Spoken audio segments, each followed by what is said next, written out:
Hi everyone, स्वागत है आप सभी का एजुकेशन की 98 यूट्यूब चैनल के ऊपर।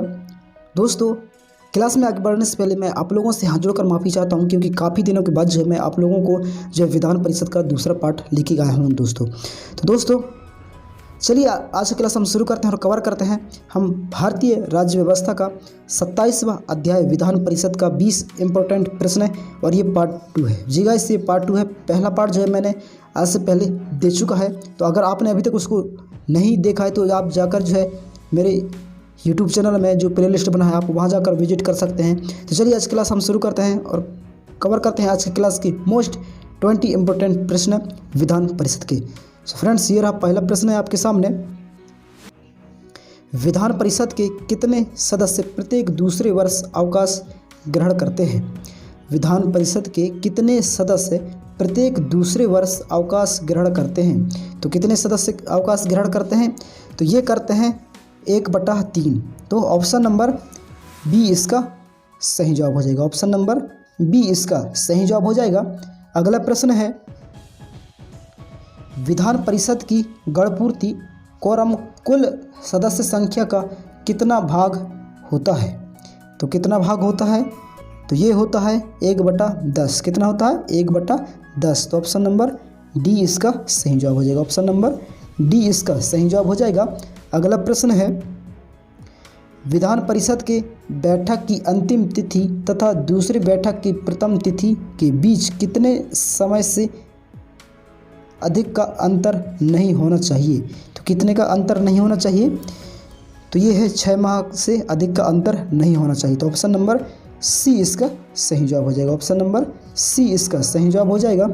अगला प्रश्न है, विधान परिषद की एक वर्ष में कम से कम कितनी बैठक होना अनिवार्य है? विधान परिषद की एक वर्ष में कम से कम कितनी बैठकें होना अनिवार्य है? तो कितनी बैठकें होना अनिवार्य है कम से कम एक वर्ष में? तो ये है दो बैठकें जो है होना अनिवार्य है एक वर्ष में। तो ऑप्शन नंबर बी इसका सही जवाब हो जाएगा। ऑप्शन नंबर बी इसका सही जवाब हो जाएगा। अगला प्रश्न है, राज्य विधान परिषद के निर्वाचन क्षेत्रों का परिसीमन किसके द्वारा किया जाता है? राज्य विधान परिषद के निर्वाचन क्षेत्रों का परिसीमन किसके द्वारा किया जाता है? तो किसके द्वारा किया जाता है? तो ये किया जाता है परिसीमन आयोग के द्वारा। किसके द्वारा? परिसीमन आयोग के द्वारा। तो ऑप्शन नंबर ए इसका सही जवाब हो जाएगा। ऑप्शन नंबर ए इसका सही जवाब हो जाएगा। अगला प्रश्न है, राज्य के विधान परिषद के कितने सदस्य विधानसभा द्वारा चुने जाते हैं? राज्य के विधान परिषद के कितने सदस्य विधानसभा द्वारा चुने जाते हैं? तो कितने सदस्य चुने जाते हैं? तो ये चुने जाते हैं 1/3। कितने सदस्य? 1/3। तो ऑप्शन नंबर बी इसका सही जवाब हो जाएगा। ऑप्शन नंबर बी इसका सही जवाब हो जाएगा। अगला प्रश्न है, भारत में राज्य विधान परिषद के सदस्यों का कितना हिस्सा स्थानीय निकायों द्वारा चुना जाता है? तो कितना हिस्सा चुना जाता है स्थानीय निकायों के द्वारा? तो ये चुना जाता है 1/3। कितना? 1/3। तो ऑप्शन नंबर ए इसका सही जवाब हो जाएगा। ऑप्शन नंबर ए इसका सही जवाब हो जाएगा। अगला प्रश्न है, विधान परिषद के कितने सदस्य राज्य के राज्यपाल द्वारा मनोनीत किए जाते हैं? विधान परिषद के कितने सदस्य राज्य के राज्यपाल द्वारा मनोनीत किए जाते हैं? तो कितने मनोनीत किए जाते हैं? तो ये किए जाते हैं 1/6। कितने किए जाते हैं? 1/6। तो ऑप्शन नंबर सी इसका सही जवाब हो जाएगा। ऑप्शन नंबर सी इसका सही जवाब हो जाएगा। अगला प्रश्न है, राज्यपाल अधिक से अधिक कितने सदस्यों का विधान परिषद में मनोनीत कर सकता है? राज्यपाल अधिक से अधिक कितने सदस्यों का विधान परिषद में मनोनीत कर सकता है? तो कितने सदस्यों को मनोनीत कर सकता है?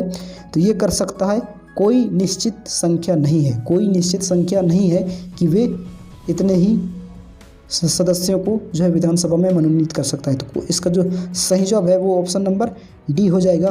कोई निश्चित संख्या नहीं है। तो ऑप्शन नंबर डी इसका सही जवाब हो जाएगा। अगला प्रश्न है, विधान परिषद की कुल सदस्य संख्या का कितना हिस्सा राज्य के विश्वविद्यालयों के स्नातकों द्वारा चुना जाता है?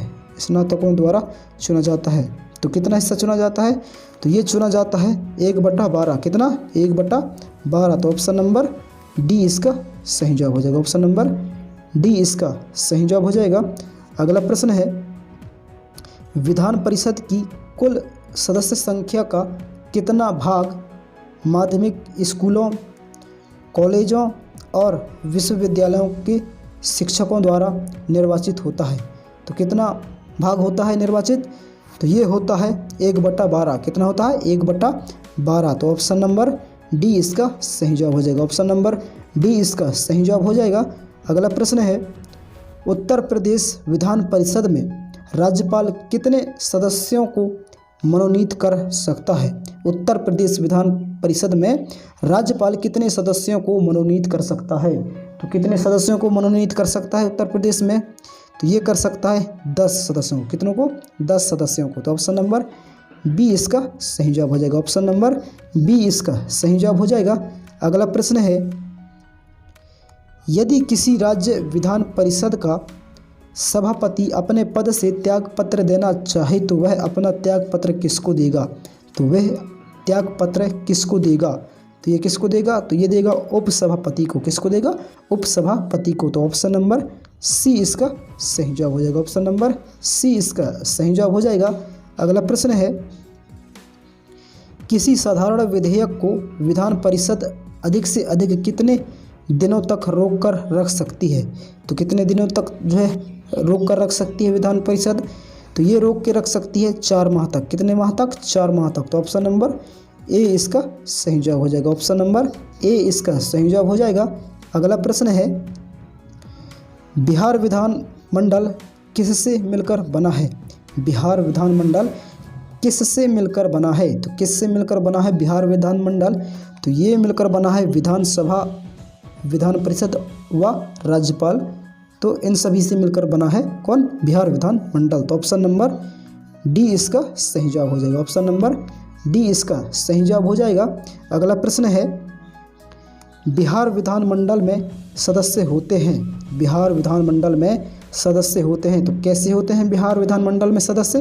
तो ये होते हैं प्रत्यक्ष निर्वाचित, अप्रत्यक्ष निर्वाचित तथा मनोनीत। तो ऑप्शन नंबर डी इसका सही जवाब हो जाएगा। ऑप्शन नंबर डी इसका सही जवाब हो जाएगा। अगला प्रश्न है, विधान परिषद का सभापति होता है तो कैसा होता है विधान परिषद का सभापति? तो ये जो है विधान परिषद के सदस्यों द्वारा अपने बीच से चुना जाता है। कौन चुना जाता है? सभापति। तो ऑप्शन नंबर सी इसका सही जवाब हो जाएगा। ऑप्शन नंबर सी इसका सही जवाब हो जाएगा। अगला प्रश्न है, वह राज्य जहां विधान परिषद नहीं है, वह राज्य जहां विधान परिषद नहीं है तो कहाँ जो है विधान परिषद नहीं है? तो ये कहाँ नहीं है? तो ये तमिलनाडु में। कहाँ पर नहीं है? तमिलनाडु में। तो ऑप्शन नंबर डी इसका सही जवाब हो जाएगा। ऑप्शन नंबर डी इसका सही जवाब हो जाएगा। अगला प्रश्न है, निम्नलिखित में से किस राज्य में द्विसदनात्मक विधायिका नहीं है? तो किस राज्य में जो है द्विसदनात्मक विधायिका नहीं है? तो कहाँ नहीं है? तो ये कहाँ पर है? मध्य प्रदेश में। कहाँ पर?